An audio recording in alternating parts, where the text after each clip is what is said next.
Sa huling pagkakataon, muling binigyan ng pugay ng Senado si dating Senate President at Chief Presidential Legal Counsel, Juan Ponce Enrile. Mga nakatrabaho at kaibigan ni Manong Johnny, muling inalala ang legasiyang iniwan ng dating mambabatas. Detalye sa sentro ng balita ni Luisa Erispe live.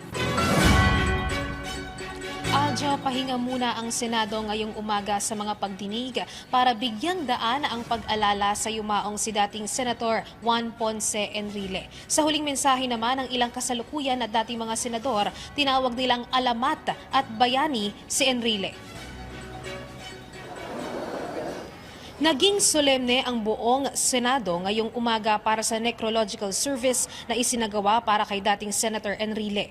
Pagdating pa lang ng kanyang labi sa Senado, sumabay na magmarcha papasok ang mga dati at kasalukuyang senador. Sa plenaryo naman isinagawa ang programa kung saan kasamang nagbigay ng mensahe si dating Senator Richard Gordon. Para sa kanya, si Enrile ay isang matapang at may paninindigang senador na hinarap ang lahat ng pagsubok niya sa politika. Talagang naninindigan. Minumura kaliwat kanan, pero talagang may paninindigan. And one thing I must tell you, he never fled the country. Inaatake siya kaliwat kanan. Hindi siya nagpakita na naka-wheelchair. Hindi siya nagpakita na natatakot. Hindi siya umalis, sinarap niya ang mga nanunuliksa.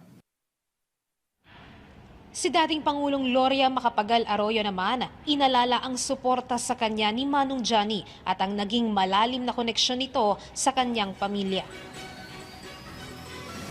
A Senate hearing was convened against me. And in that hearing, Senator Enrile declared, Gloria Macapagal Arroyo is like Caesar's wife. She is not only without sin, she also appears without sin. Oh, that made my day and helped my career. My family and I will always have a big place in our hearts and memories for Manong Johnny.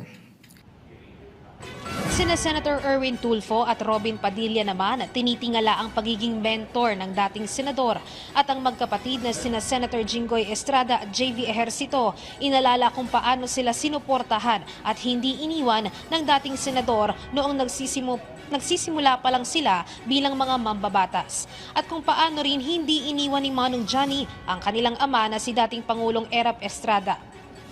Malalim din ang naging pagbabalik-tanaw ni Majority Leader Miguel Zubiri, Senate President Pro Tempore Panfilo Lacson at Senate President Vicente Soto III.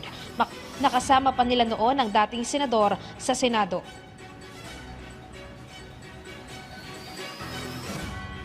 And when I was a neophyte senator back in the 14th Congress, he readily took me as majority leader. Ang kawani ng Senado na nakaranas maglingkod sa ilalim ng inyong liderato ang hindi sasang-ayon sa tunay na pagkilala at pagtataguyod ni Senate President Enrile sa karapatan ng mga ordinaryong manggagawa. JP will not be lost to memory.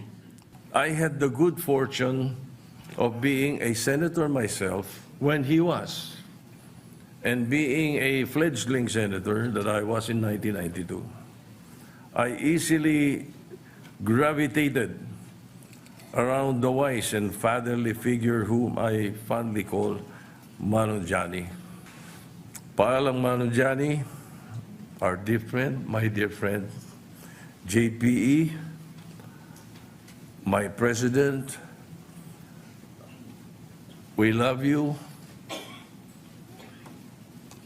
Alam namin, happy ka. Nagpasalamat naman ang anak ni Manong Johnny na si Katrina Ponce Enrile sa naging paggalang at pagmamahal ng mga mambabatas sa kanyang ama. Sa loob niya ng 23 taon na pagiging isang senador ni Enrile ay malalim din ang pagmamahal nito sa kanyang mga kasamahan at sa bayan.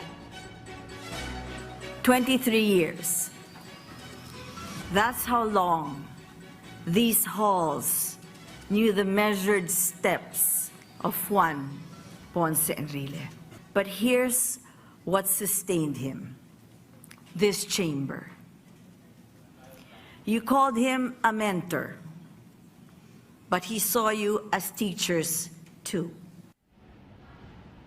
Aljo, pagkatapos ng necrological service kanina ay nakasilip yung ilang mga senador at pati na rin yung mga dating senador sa labi ni dating Senator Juan Ponce Enrile. At pagkatapos ito, kaninang alas 12 ng tanghali ay nakaalis na yung kanyang casket o labi mula dito sa Senado. Samantala, ipinasa naman ng Senado ang Resolution number 176 at ibinigay ito sa pamilya ni dating Senator Enrile bilang pakikiramay sa yumaong sa yumaong si dating Senator Enrile.